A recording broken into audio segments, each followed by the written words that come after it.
Khoj Gurbani. This is Ravinder Singh in Columbus trying to facilitate the session. We have Rivudaman Singh who will be making the presentation on. All right. So, just a couple of comments before I start. While I was studying the Pauris, I found most of the content to be very simple to read.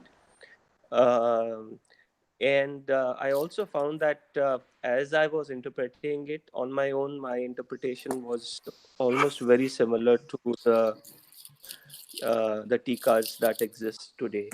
So you may not find a lot of new stuff here. The third thing was that I found that this could be applied at two levels. Most of the bodies, sloks and bodies. One is that if we could refer to one's own man or self. So a lot of reference we will see happen to a chakar or iana and all that, and that may be a reference to our own mind. However, if we were to take it as literally also, even then it made a lot of sense for practical living. So I think so both kind of interpretations were I found it very interesting. So having said that, let me start reading and Salok Malla Duja, Chakar Lagya Chakri, Nale Garabwad, Gala Kare Kaneriya, Hasam Na Paye Saad, आप गवाया आप गवाए सेवा करे तां किछ पाए मान नानक जिसनो लगा तिस मिलै लगा सो परवान. So in this one, chakar is a servant. So chakar lage chakri nale garabwad, literally saying that, well, if you are doing service of the master, and then you kind of challenging what the master says also. So that kind of a thing is not gala kare kaneriya khasam na paye saad. So it's not pleasing to the one that you serve. And aap gawai seva kare. So, but if you lose yourself in the service, then that is fruitful. It bears fruit. And Nanak jisno laga tis milai laga so parwan. In laga in I think ਜਿਸ ਦੀ ਸੇਵਾ ਵਿੱਚ ਤੁਸੀਂ ਲੱਗਦੇ ਹੋ, so ਜਿਸਨੋਂ ਲੱਗਾ ਤਿਸ ਮਿਲੇ, you obtain that what you were aiming for. And so the laga superman, so those who actually uh, uh, get attached to the service, so to speak, and only they achieve what they are were hoping to achieve to begin with. So again, if the master here is the guru's word, or your inner self, the chit, then this basically flows from that perspective, that you are trying to follow the guru's word. And if the guru's word says something and we don't follow through, and we are argumentative about it, we say, but why this, why not like that, then well, essentially you're not following the path. And so there is probably no spiritual growth in the right direction. But if we were to follow it, then aap gawai, by using yourself, then probably it's headed in the right direction. So at least that's what I could gather out of it. The next is Malla Duja, Jo Ji Hoye So Guve, Muka Kaya Vao, Bije Bik Mange Amrit, Vekho Enyao. So very practical advice here, that whatever you have, so whatever you have cultured in yourself, in your psyche, that will come and express itself, no matter what you say with your mouth, right? So this is where the creating the right self within really matters. And Guruji goes on to say that BJ Big. So if you were to sow poison and you expect that that it will be nectar, come on, that doesn't ever happen. So therefore, work on changing yourself. And how do you change yourself? That's the first slok, previous slok that was there. Ki chakar lage chakri. Essentially, you follow the word so that you can transform yourself. Um, then the third slok is Malla Duja Naal Yane Dosti Kade na ave ras. Yane, I am interpreting as a foolish attitude or foolish person. So, or my foolish mind, which keeps on, moving away from Guru's word. So, naal yane dosti kade na ave ras, jeha jane teho varta hai vekho ko nirjas. So, essentially, if the foolish attitude that I have, if in my foolish ways I'm so ingrained, then my actions will automatically follow that kind. So if I was to actually follow my mind, then it will follow its natural, foolish path, so to speak, itself. And I shouldn't be surprised if that actually happens. However, vastu andar vas samave duji ave pas. If I was to take the mind's self-centered attitude and take that aside, then in a way I have emptied that vessel, and now the Guru's teachings can enter vastu andar vas samave, and maybe that would be a transformative change. So Sahib Seti hukam na chalai. So essentially, going back to the point in the two sloks ago, which was that when you are serving the master, so serving the master, I'm interpreting again as following the teachings. Hukam na chale. So you can't actually have command and say that no, this is not right. I would rather do like this. But what actually works is arda. So a humble attitude would actually work. So कूड़ कमावे कूड़ो होवे Nanak सिफ्ती vigas.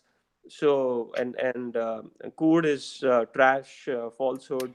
So if we were to play and remain in the superficial world, then the output also will be pretty superficial. But when we the sifty vigas, I would like somebody else to actually comment on that, but I'm still interpreting it as the praising, the literally, if I was to interpret sifty as praise, then in praise, which may be following the teachings, living in wonderment, that kind of attitude. When you do that, then you blossom forth.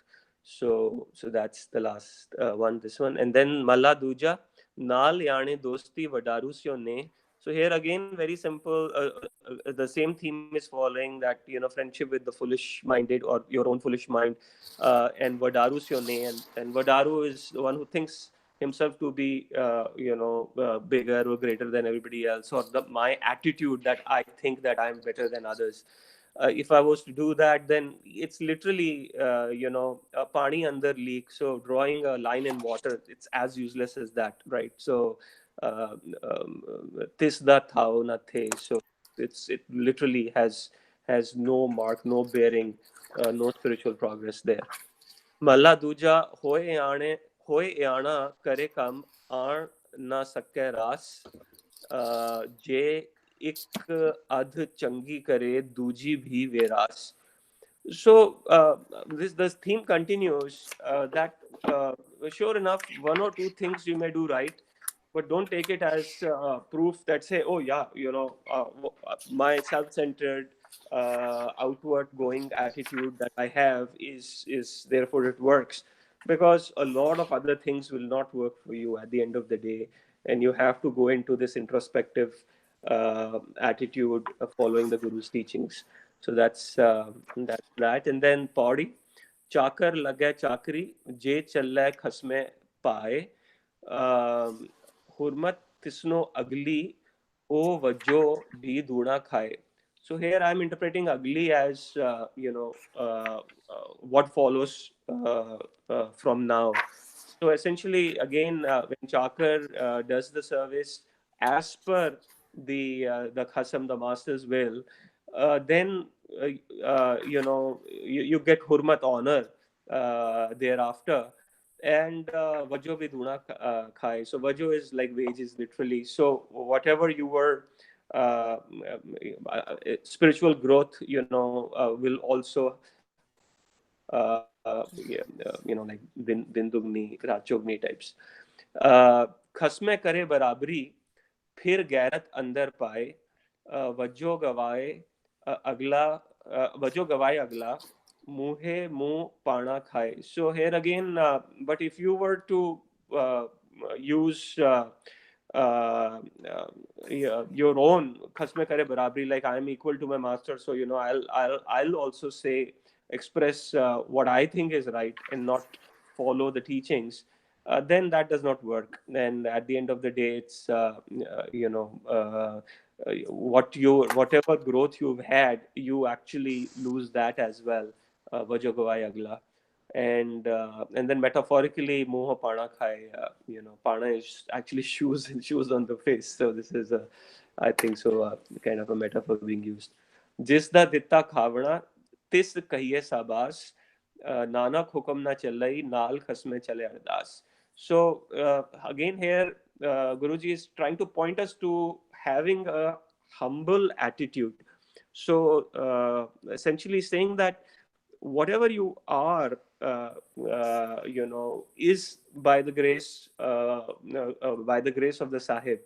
So why not have that humble attitude towards the Sahib, and be very thankful.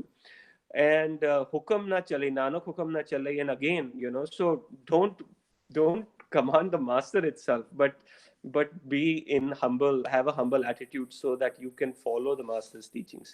So or guru's teachings here. So that's basically how I interpreted it. And Vaji Khalsa, Vaji Ki Fateh. Thank you, Haripudaman. Let me start with Eileen. Eileen, can we start with you? Any observations, insights? I'm sorry, I joined just a little bit late, so maybe if you could get to me in the next round, I can. Okay, very well. All right. Ikungarji, how about you?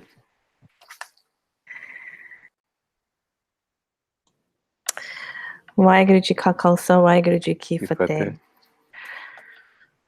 Well, I'm having trouble with this whole concept of humility, I have to say. I'm not entirely sure what it, Ripudaman, what does it mean to you? You say this is about humility. It's about humility. What is that? What does that really mean?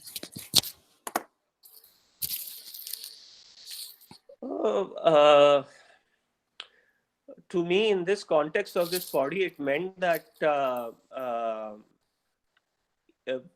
if you are saying that I am going to follow Guru's teachings, and then counter to that, you come up with your own questions, as in like challenges to those teachings itself, then that doesn't work. So when you are learning from a teacher, then you have to have a learner's attitude, and that learner's attitude is what I call humility. Okay, I like that phrase, learner's attitude. To me, that resonates with that it's about saying I don't know everything. I'm here to learn from someone who I respect, admire, who clearly has something figured out that I don't have. Too often I wonder if the word humility doesn't lead to like a false self, like self, putting oneself down in a false way. And that's why I sometimes struggle with that term, but learner's attitude is nice. Thank you. That was my question. Okay, thank you. I think I just was thinking about what Ikukarji just said. It seems to me that we often end up using words like humility, which sort of lose their original meaning, and things get a little mixed up.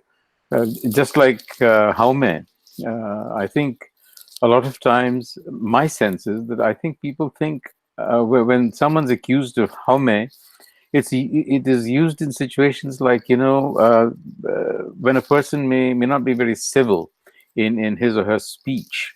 I find that people will say, "Oh yeah, he's full of haume," And I wonder if that's really the true meaning. And so I think you raise an interesting point. I mean, is humility really what this is? But thanks, Ripudaman, for your response. I think a learner's attitude, discipleship, is what Sikhi is all about. And being a disciple assumes no knowledge. So that, I think, is what the humility is all about. So very good. Gurdeep Singh Virji.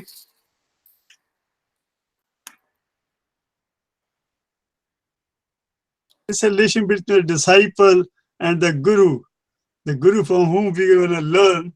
And we have a very polite and nice disciple. If we start against him or we say salam jawab do mein kare muddo ko tha jaye, that's what mentioned in the previous Pauri. So then we will gain nothing. It's the same way in the other literally words we can say a servant and a master. And if you are a servant, you have to act like a servant. You cannot be put yourself in the same status as your master is. So if you try to do that, you will say you have the similar status as your master, you will gain nothing. Even you will not get the food, even you won't get your salary. Who's going to pay you if you argue so much all day? In Punjabi, one time we say a Punjabi proverb, "Naukar te nakhra ki." Je nakhre karne te naukri nahi kar sakte. So it's a kind of a not a very polite word. It's a kind of slave. You have to be a slave to your master if you want to really learn something. Otherwise, there will be no use. I mean, it will be like the lines on the water. You create the lines on the water and you won't see the line. So it's one way. Those lines example is good. When we think something bad in our mind, worse things like Kamprolomukar, if they think like water lines, that's good. There not be lines over the stones because you can't read the line when it's created over the stone. But any thoughts comes and goes right away. One way it's good. And in the field of the spirituality, that means you're going to go up. If those thoughts stick there, Kam, Krodh, Lom, Ankar, because they're coming spontaneously, automatically. We don't have to do any efforts for them. The only we can do, if they come like the lines over the water, then it's good. But here also, if we do something fictitious, fake, and there's no use. So here's example of given that way. Otherwise, everything is very clear, whatever from the first person said. Hanji. Thank you, Ji. Good. I have no question over here. Hanji. I think we are all agreeing that it's a matter of attitude, and the attitude is one of a disciple, which goes along with an open mind. I mean, otherwise, how are you going to learn anything? Hanji Kulwant Kaur Bhenji. Hello.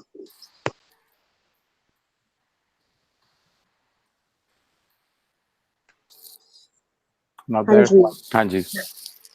Yeah, you can hear me, right? Yes. Okay. I want to say that Ekankaji asked about humble. She raised a question about humble. What I think of humble is a modest person who always living in gratitude. And we have since Guru Sahib used the word chakri here. Chakri means namarta, humility, which is vigorously promoted in Sikhi. So person who is in gratitude. That's what I think of. And I think there are two kinds of personalities Guru Sahib compared in these shloks, like a person, what I'm taking of it is, maybe you can correct me if I'm wrong, two type of personalities, like people who are chakra, who are really modest people, living in service of Guru or God, and the other people are ayani, I mean the immature, arrogant people, they always think of themselves. So this is what I'm thinking, getting off the concept of ayana and the chakra in these shlokas. Thank you very much. I just, out of curiosity, looked up the dictionary meaning of humility. And it says humility comes from the Latin word humilis, which literally means low. So I think we could take humility to mean also, the relationship between a master and a disciple, or when Right. you, so, you know, being low versus high, heavy versus light. I don't know. I find it interesting. But let me see now. Who have I missed? Chetandeep. Hanji Viji. Ripudaman, I have a question on the last line of the Pauri. So the word ardas is used here. Nanak hukam na chale, naal khasam chale, ardas. And also ardas is used in, I think, second or third slok of this set. Sahib siti hukam na chale, kahi bane ardas. So it seems like the message is around ardas. So thinking about ardas, there are many aspects to look at it. Is ardas, as it's used here in these passages, is it a prayer, or is it an attitude? Because what I sometimes see myself doing so is whenever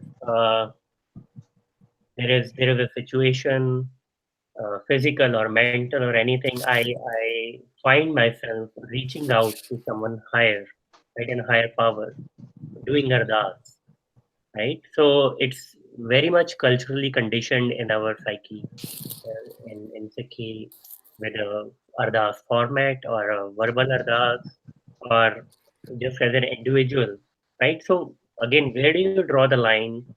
What is ardas? Uh, how do you understand it? Can you please elaborate on that?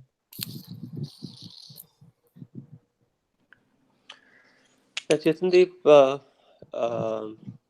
let me ask you one thing. When you do ardas, whatever,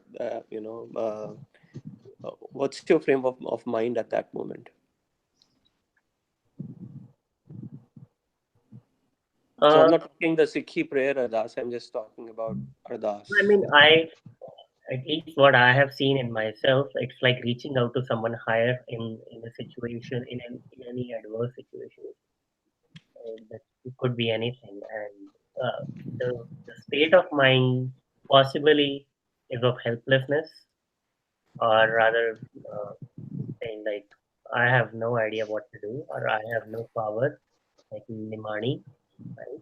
So, uh, So there you have it. That's the answer. That I have no power, you have all the power. You know, that's the state of mind. That's what ardas means to me. so like, is it like a prayer, or is it like an attitude in What's the state of? what's the difference between a prayer and an attitude? If the utterance of the words is not a prayer, right? It's at the end of the day, it's the attitude, right? Your state of mind, yourself, how you are in relationship to Paribrahm. That's basically what it is, right? Are you saying it's a state of mind, or is it a state where we should continuously be? Or is it, As in, I'm sorry, I didn't quite get the last line. Could you repeat the last line? I'm just asking, if that does that mean ardas is something like we should continuously be 24/7 as opposed to a prayer? So I think Chetandeep and Repudaman, what you're discussing whether prayer is an action that you do, where you recite some sort of a, you paraphrase some words, and it may include some desire for something or for help, versus an attitude or a frame of mind that is not dependent on any words. I think that's really the discussion, right? I'm just trying to get clarity. Yeah, and my answer is it's a frame of mind. That's basically what I'm trying to So say. Chetandeep, I think what Ripudaman is saying to you is that he does not consider Ardas to be some text of words that you're reading out, but rather it is an attitude of the mind. ठीक है Veer ji, thank you. Anji Gurjeet Singh Veer ji, any observations?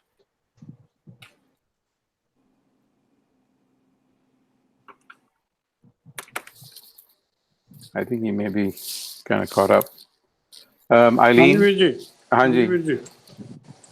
I didn't hear anything actually. I'm just basically just getting in here. Okay, then do you want to just wait until we start the second round and you can then jump in? No, I won't have time. Can I just use 5 minutes? Then I Yeah, have to go. just don't do line by line. Just give us No, what you I think just is, said yeah. Mm-hmm. the chakra is your man has to do the chakri. We don't have to do chakri of anyone else. We have to do the chakri of the khasam, which is also inside me, and is done with the help of the buddhi. So this is the whole theme. That if the mind wants to, is Guru Angad's own life story. He's the first Sikh after Guru Nanak. And we need to follow these these steps if we want to adopt Sikhism. The ardas has to be done within us. The chakra lage chakri je challe khasme paaye. He has got no other mode of doing anything. He has to accept what has been written in Gurbani for us. So it's at the internal level. Everything is to be done within. Chakra is our mind. If he wants to adopt Sikhism, Sikhism is to be adopted by mind because the khasam is already with the hukam. Only the mind is not with the hukam. The mind has to channelize himself. And I think that's the whole theme of the Pauri. And if he wants to, the vastu andar vassamave, if he want to get into his mool, duji hove pass, and he's keeping a durmat with him, that won't happen. The mind is stuck with the durmat. He has to come back to the gurmat. That's only my observation. Thank you very much, Viji. I think Ripudaman touched on the sort of multiple layers of meaning, and I think Ripudaman, you did speak to the inner meaning as well. So thank you, Viji, for amplifying on that. That said, let me go back for a second round to see if people have any additional thoughts. So I'll start with you again, Eileen. I think so. The item that stood out to me originally when Ripudaman Singh was going through the Pauri was the lines "Hoi yana kare kam an sake ras, che ek ad changi kare duji bi ras," and that reminded me of kind of something something that we talk about in the investment world and behavioral finance called confirmation bias. And it's just a psychological tendency of people to look at sets of data and look to confirm what they already know. So I think this ties some concepts back to both the idea of humility and also being in a state of ardas, because I think what we're talking about in those lines, and even in the lines above, talking about sort of the futility, like lines drawn in the water, from the blockhead and the fool, whatever we're calling these people that we associate with, right? Where there's a futility in those in looking to knowledge, right? That's not from the source of knowledge. I think that the state of ardas is the reminder. Or even humility is associated with that as well, that of the powerlessness, right?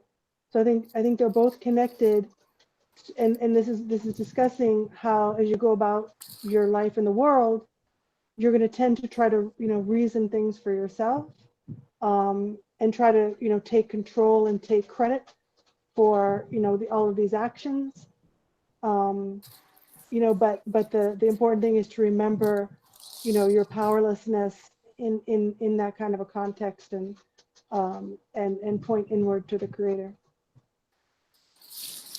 Thank you. Hey, Kunkaji. Yeah, I don't know that I have any other questions or comments. I'm just appreciating being back with you all and listening. I've been out of the loop for a while, so I'm just grateful to listen tonight. Man, and we are grateful as well to have you here. So thank you. Anji Gurdeep ji. Yeah, I'm okay. You're okay? Gurjeet Virji made it clear. Actually, it's within the body, everything. Yana is our mind. Man mata. Yana is a gur mata. We have to follow. Anji, I think Ripudaman alluded to that when he began his exposition. Yeah, I think so. Only I think I can say prayer and ardas and binti. The three things. Yeah. whenever we need something, ardas, we do prayer to get some shakti, get some power to face any problem. And Benti we do when we want to achieve, we get some particular thing, then we do Benti. This is what I can differentiate between two. And thank you, otherwise it's very good. Thank you, ji. Thank you very much, Hanji Kulwant Kaur Bhen ji. Any additional thoughts? Ruchi, I'm a little bit confused. I think everything is clear. I'm a little bit confused about, the second shlok. Nal yaani dosti vadaru so nehi pani andar lik jo. I mean, I understand Ayana is immature, or maybe our Ayana mind, or immature mind. So what does this mean by Daru Suni? How come these both are related in a relationship that both these kind of personalities cannot be fruitful or successful? Hanji Ripudaman ji. The voice was cutting a little bit. So, did you say that how does the Iyana and the Vadaru personalities both live in oneself? Yeah, I'm thinking, like, I understand, they say Nal Iyana. Iyana we consider as immature mind, or our mind, or manmat. I can say that. And then it says Vadarusyo Nehe. I mean, what does it mean by Vadaru? The person who is more knowledgeable than us, or arrogant person? Arrogant. That's how I'm interpreting it, as arrogant, or somebody who considers himself to be better than others. That's how I'm interpreting Vadaru. And therefore, an Iyana person can be a Vadaru. Both. Does that make sense or no? Yeah, I mean, yeah, it makes sense. Yes. Okay. Yeah, very good. All right. Chetandeep Singh. Yeah, Virji, this line actually stands out for me in the first slok. Aap gavaye seva kare taakich paiman. It feels like Guru Sahib is giving us an action item, or basically the thing to do practically on a daily basis. Aap gavaye seva kare. So my question around this would be how to actually do it in my practical life every day or every moment. Aap gavaye seva kare. How can, what does it allude to in detail? Let Ripudaman address that. Maybe everybody else can chime in here. I'll chime in, but I want you to get the first shot. Okay. So Chetandeep, I think so. The answer to that is the whole of Gurbani, right? So that is the message of Gurbani, or rather the thrust of Gurbani, as to aap kaise gavaye. So remember when we were doing that, rather, let's just start with Japji Sahib, Pauri number 2. What's the last line? Nanak hukme je bujhe. Nanak hukme je bujhe, ta home kehna koi. Now home I'm interpreting as aap gavaye here. So hukam no bujna payega. And hukam mane ta har mile ta vicho home jaye. So hukam mano ta hari milda hai. And har chet man mere gur ka sabat kamaye. So to gur ka sabat kama. That's basically what it is. Read Guru Granth Sahib Ji, interpret it, and try to follow it. Gur ka sabat kama.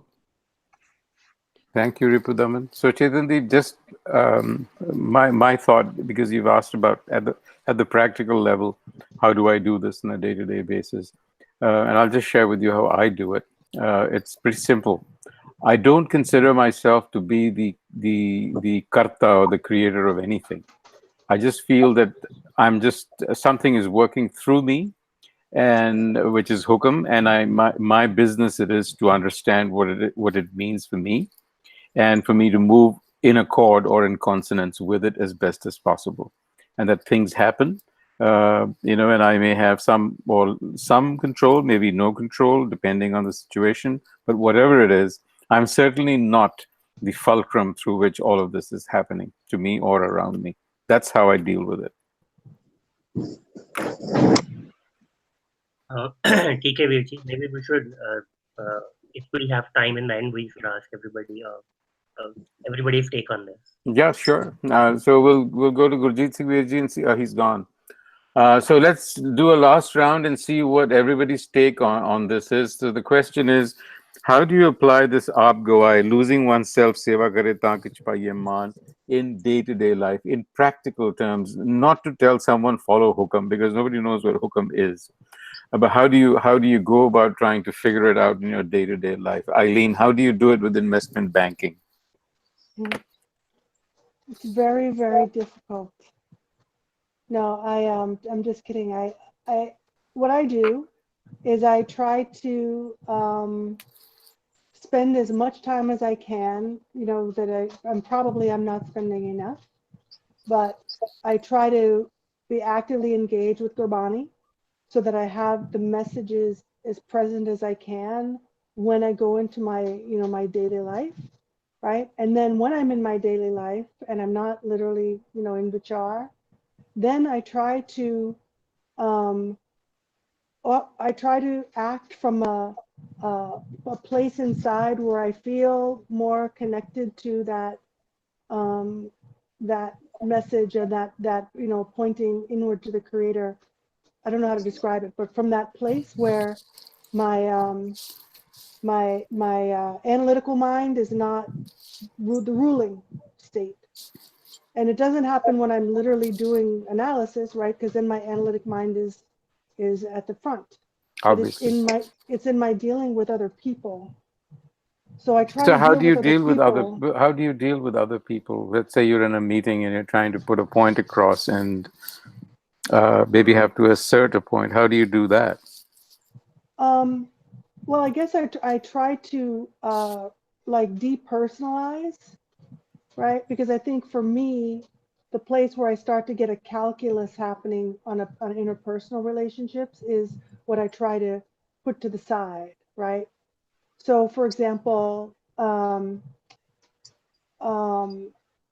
try to operate from a feeling of like this is a person, this is part of the Creator, right? Mm-hmm. And I try to sort of like say, okay, I try to erase all of the other things that get in the way of having that connection, right, to the Creator in someone else or the Creator inside of me. And that's sort of the small mental exercise that I try to add, I guess, in the midst of everything else. And I try to let that be the sort of the guiding principle, rather than sort of analytically in Machiavellian terms, how can I take advantage of this situation to some end, some material end, right? Does that make sense? Like, Yeah. I have a meeting with someone, how can I get over on them, right? Yeah. Instead of, I'm just trying to operate from a place that's clean of that, and just let my responses be from a person to person, or just from a place of that's try to remove myself from that mindset. Okay, thank you. That's interesting. Ekukarji, how do you in your day-to-day life do aap gawai? And I do want you to also consider,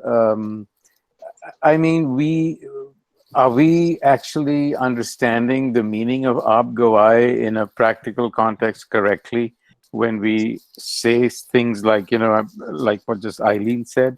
Or is there some misplaced understanding of what aap gawai really is?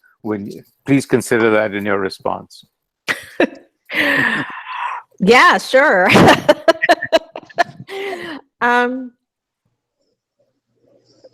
So I'm rusty, guys. So I'm doing my best here. But gavai means to go, right? To leave. So when we're saying aap gavai, we mean to leave ourselves. Yeah. Am I understanding? Yeah. Gawai also could mean to lose. To lose. Yeah, to lose oneself. Or to leave. For me, I'm thinking about leaving, going. To me, anyway, same difference. That will be right. Yeah, so you had asked, are we understanding it properly? So I'm just kind of going through that question and exercise in my head. op, right? Because there has to be some op, some identification with a label in order to even function in day-to-day life. Yeah, I mean, I think it keeps getting back to it's the nam versus the mun. I think we're leaving behind. Let's see. In my life, what I notice is that there is Pavan Guru.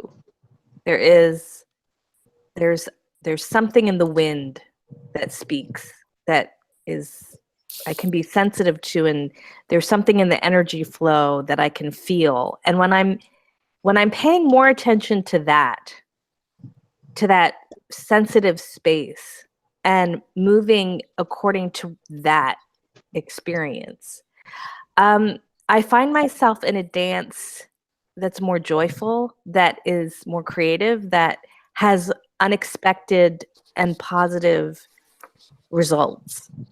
And when I'm in my mind, when I'm in my mun, and I think I know the way it's supposed to go, or I'm really attached to an idea, or I'm or I'm just reacting to my own subconscious BS, and like I'm arguing with someone and I feel disrespected and insulted, and when I get caught in that, then I lose the flow, I lose the color, I lose the fun, I lose the creativity.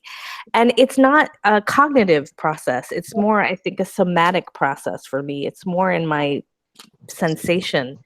And like the mouse caught in a maze, when I'm in my mind, I'm in it until somehow I can switch. And of course, meditation, pranayam, kundalini yoga, Simran, Gurbani, those are the tools, especially with the Gurbani, to help me switch.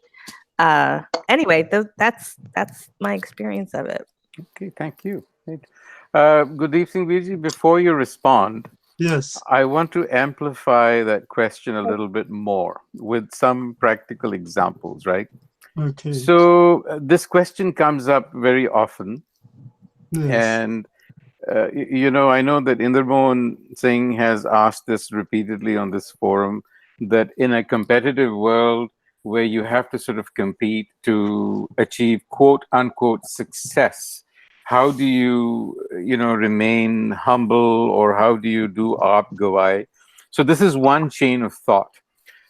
Yes. Now I am thinking and I want you to consider this, that I'm reminded of a story which I kind of heard as a kid about the nature of humility, and that how a snake once was instructed by a Mahatma to be humble. So he had some idea of humble, and he decided that he wasn't going to bite anybody anymore, and he was just going to lay there and be humble. And lo and behold, what happened was that kids started stomping on him, started kicking him around, and eventually there was this guy who needed to carry a load of sticks, and he thought this snake was actually a rope, so he just grabbed him and tied his sticks with it, and was carrying it along. And someone spotted the snake and said, "What happened to you?" And he says, "Well, I'm just being humble, right? So I'm letting people do whatever they wanted to me." So that's one point that I want you to keep in mind. The third thing that I want to add to this, that I want you to consider, is that I know for a fact, we all know for a fact, that the gurus were great organizers and builders, right? They built cities, they were nation builders. So I know that when Guru Arjan probably employed all manner of people, artsmen, craftspeople, carpenters, what have you, to construct the Harimandar, for example.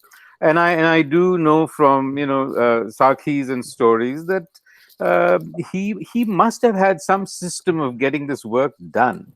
So how was he doing it? I mean, was he asserting himself? Was he telling somebody, "Oh, tu kaam theek nahi karta pya"? I mean, was he doing all of that? Probably yes. So I want you to keep all of this in the back of your mind when you provide a response. Okay. Number one, as Ekunkar said, And most of the time I do the same thing. I read Gurbani, I do prayer or ardas before I go for any work and all that. And the second thing, example of snake is a covetousness. You know, that's Gurbani says, Murk, Gand Pave, Mumar. Here, all the lines if we read before the Gurbani, Sifti Gand Pave Darwar, Puti Gand Pave Susar, that at one point says, don't become too lowest that people are going to eat you. Don't be too soft that people can eat you. So that's where we have snake example. Snake should have this jump back onto them, maybe not sting them, but jump back onto them through scare That's my point. I mean, we might have a mistaken idea of what being humble is. No, but that doesn't work. Too much humbleness doesn't work. Excess of everything is bad. That's why Guru Arjan Dev Ji was too much humble. But then the Guru Hargobind came, the big turn came in the history. The similar thing happened to Guru Tegh Bahadur Ji, and then the turn came Guru Gobind Singh. So that doesn't work. So we have to be in very medium. But only thing, the seva is on many type of seva. One is to give money. But when we give money, we say, oh, this is not me. The God gave it to me. So I am fortunate enough that I can pass it on to other people.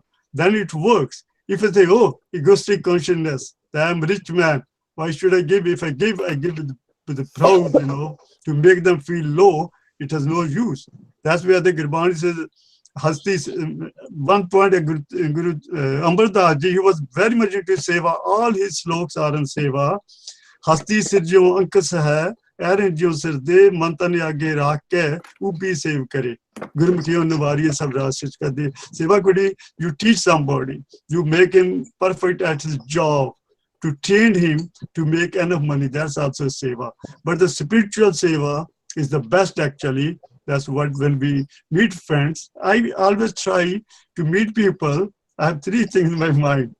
First thing, either we discuss Gurbani. Number two, we discuss professions so that we may progress and help each other. Number third, day-to-day life, where we can help somebody. Do you have a will? Did you have this thing? Did you put money here or there? Where we learn from each other. Rather than sitting together and talking about backbiting for somebody else, he's bad, he's doing this, he's doing that. I try to avoid that all throughout my life. Second thing, particularly for me, I'm not bragging, I came to Canada with very little money. I hitchhiked from Kabul. I went to Europe. I came to Canada. I had literally no money. But I feel all the success, my professional success, my family success, everything. So when I have to give, I still don't put myself into it. Sometimes it comes in my mind, but I say, no, what did I bring? I came empty hands here. How it matters if I somebody help somebody else. This is how I take day-to-day life myself. But most of the time, my mind goes after Gurbani because all the gurus, even Duncan Greenlees, he has written a book, Gospel of Guru Granth Sahib. He says, why Sikhs have 10 gurus? Why not only one? So then Duncan Greenlees, if you get a chance to read his book, he gives all the 10 attributes what our gurus have, all the 10. So this is my day-to-day life. Now I am semi-retired actually. So I play with my grandchildren. Thank you very much. A very good question and very interesting question what you have. Anji, thank you, Ji. Thank you, Veerji. Anji, Chetandeep Singh Ji, since you started it all, any last observation on this? The way I see it is, I actually wanted to interrupt you when you were asking the question, but I did not.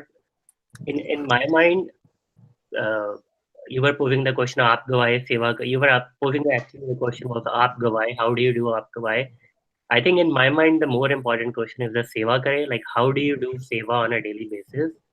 And I think then as a result, aap gawai happens or will happen by itself.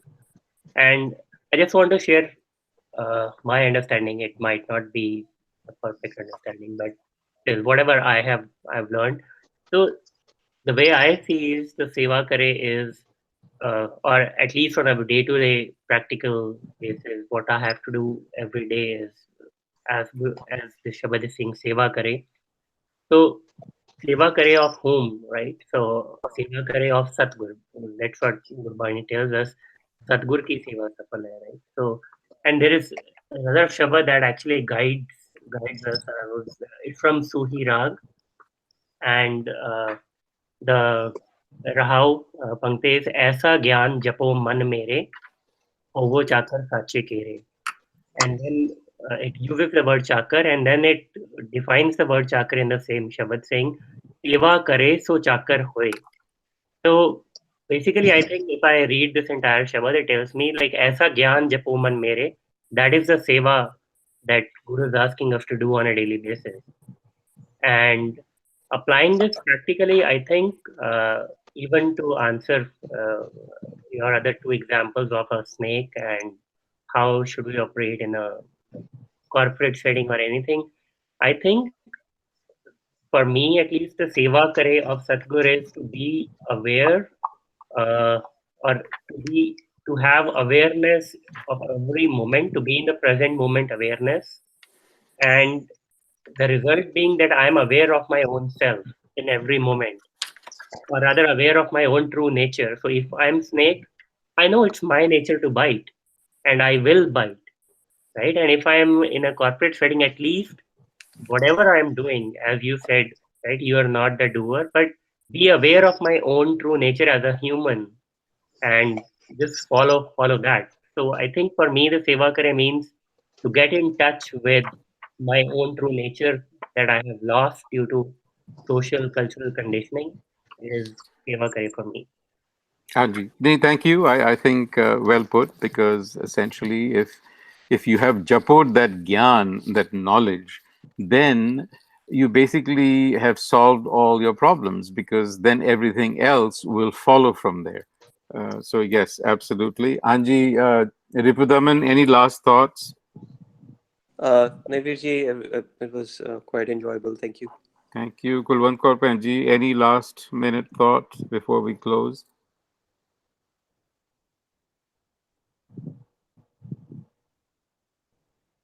Okay. Well, I think before we close, if Ripudaman can summarize the whole body or give us a take-home message. that's the new norm now, Ripudaman. So what's the takeaway? Oh, I really don't know what to say. Aap gawai seva kare, maybe that's the take home. So, aap gawai seva kare takich pa iman. So, I would say that's the take home. That's it. Okay. Thank you very much for that message. Savagji Fateh will meet next week.